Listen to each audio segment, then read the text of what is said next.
식약처와 함께하는 생활백서 시간입니다. 날씨가 따뜻해지면서 오랜만에 운동 시작하시는 분들 많으시죠? 그런데 몸을 평소에 움직이지 않다가 갑자기 움직이면 근육통 올 수 있습니다. 이럴 때 주로 몸에 파스를 많이들 바르시는데요. 오늘 관련해서 좀 알아보겠습니다. 식품의약품안전처 김소희 순환신경계약품 과장과 이야기 나눠보죠. 과장님 안녕하세요. 네, 안녕하세요. 예. 근육이 아프거나 관절 아플 때 뭐 약을 먹기도 하는데 보통은 파스를 붙이잖아요. 네, 근데 파스 종류가 좀 많은 것 같더라고요. 어떤 것들이 네. 있고 또 어떤 장점이 있죠? 파스는 저희가 이제 타박상이 있거나 근육통이 있을 때 주로 붙이게 되는데요. 먹는 약에 비해서 피부에 국소적으로 사용하기 때문에 전신 흡수에 따른 부작용이 적고 통증이 발생한 부위에만 사용이 가능하고 또 대부분 처방전 없이 약국에서 구입할 수 있어서 사용이 편리하다고 할 수 있습니다. 그에 반면 먹는 약은 전신으로 흡수되기 때문에 위장 장애라던가 간 손상 등이 나타날 수 있습니다. 붙이니까 아무래도 좀 먹는 거에 비해서는 그런 부작용이 좀 덜할 수 있군요.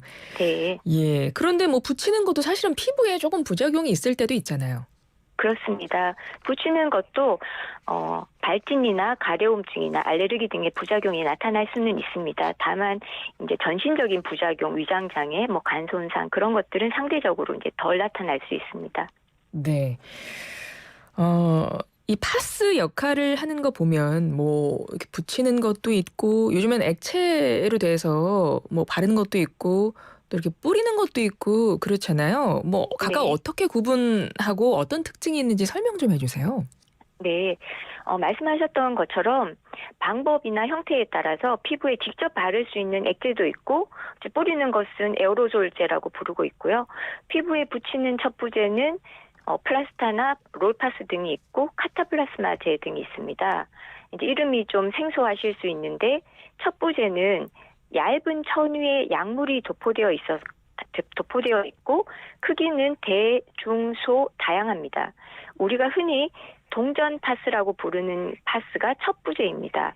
점착력이 강해서 움직임이 많은 관절 부위에 부착이 가능합니다.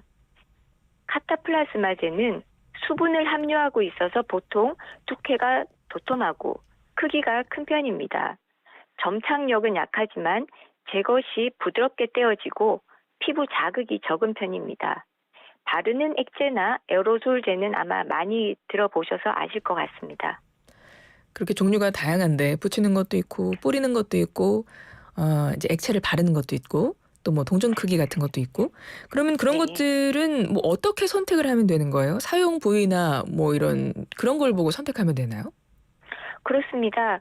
어, 이제 카타플라스마제는 보통 크기가 크기 때문에 통증을 느끼는 부위가 좀 큰 부위에는 카타플라스마제를 쓰는 게 좋고 내가 또 굉장히 떼어낼 때 아프다 하시는 분들도 카타플라스마를 사용하는 게 좋고요. 그렇지만 이제 점착력이 약하기 때문에 잘 떨어질 수 있습니다. 그래서 뭐 작은 부위라든지 좀 점착력을 오래 가지고 싶으신 분들은 이제 동전 파스라고 부르는 그런 첩부제를 사용하시는 것이 좋겠습니다. 네. 뭐 형태에 따라서 뭐 아픈 부위에 따라서 그렇게 구분해서 사용하면 되는 건데 주의할 점이 있을까요?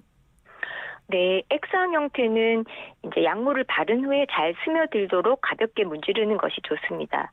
에어로졸제는 사용 전에 잘 흔들어서 어느 정도 떨어진 거리에서 적당량을 뿌려야 되고 동일 부위에 연속해서 3초 이상 뿌려서는 안 됩니다.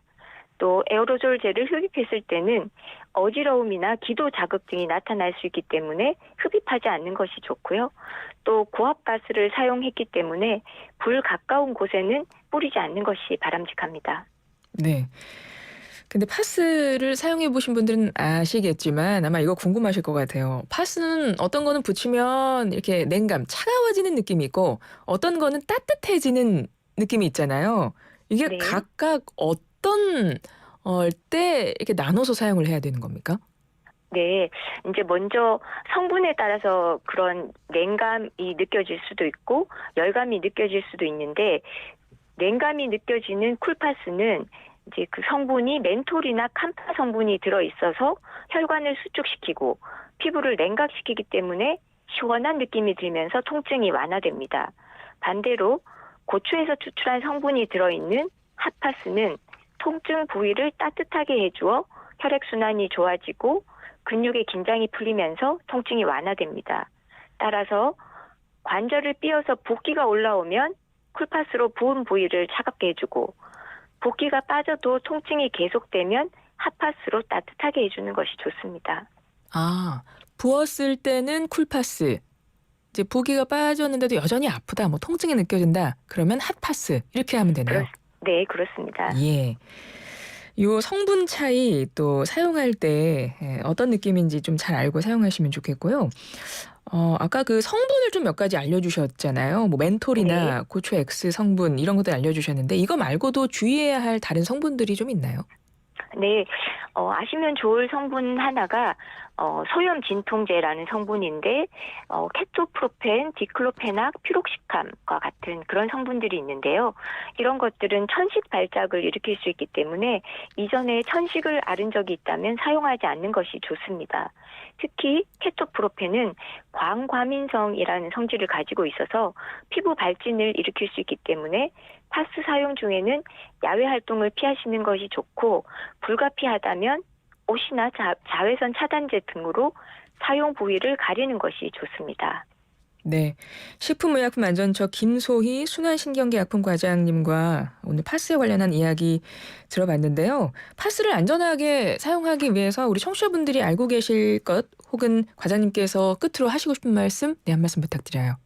네, 파스는 우리가 이제 손쉽게 사용할 수 있지만 파스 역시 발진, 가려움 등 부작용이 나타날 수 있다는 것, 파스 성분이 눈, 코, 점막에 통증을 유발할 수 있기 때문에 파스 사용 후에는 반드시 손을 씻어야 한다는 것, 그리고 파스는 일반적으로 원인을 치료하는 게 아니고 증상을 치료하는 약이므로 어느 정도 사용해도 증상이 개선되지 않으면 사용을 중단하고 전문가와 상의하는 것이 좋다. 이거는 꼭 기억을 해주시면 좋겠습니다. 예, 과장님 오늘 말씀 여기까지 드릴게요. 고맙습니다. 감사합니다.